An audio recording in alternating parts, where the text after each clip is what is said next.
Sotsiologiya – bu inson jamiyatini o'rganadigan fandir.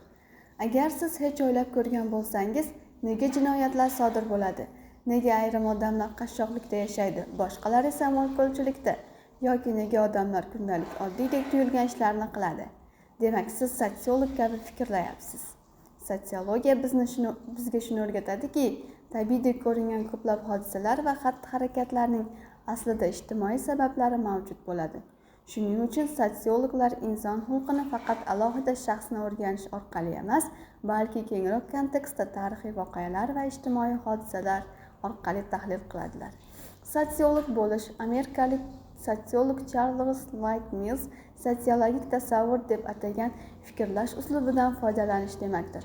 Bu kundalik tajribadan chiqib, ko'plab shaxsiydek tuyulgan hodisalar aslida juda katta chuqur ijtimoiy jarayonlarning mahsuli ekanini anglashdir.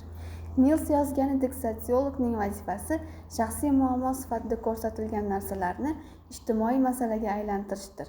Bu esa shaxsiy va jamiyat o'rtasidagi munosabatni tushunishni anglatadi. Bu esa sotsiologiya fani taxminan 1850-yillarda shakllangandan beri uning asosiy vazifalaridan biri bo'lib kelmoqda.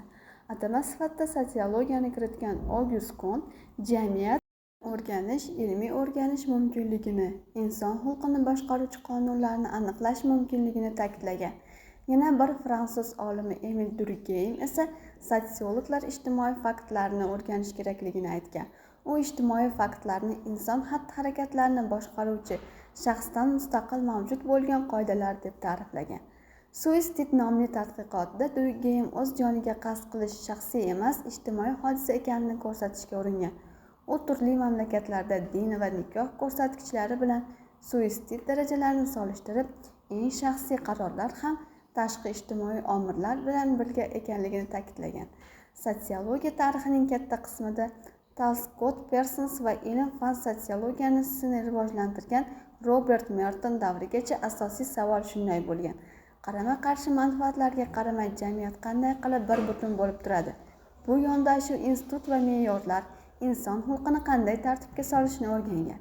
Keyingi sotsiologlar esa, masalan, George Herbert Mead va Herbert Blumer insonlar o'rtasidagi o'zaro ta'sirga e'tibor qaratgan.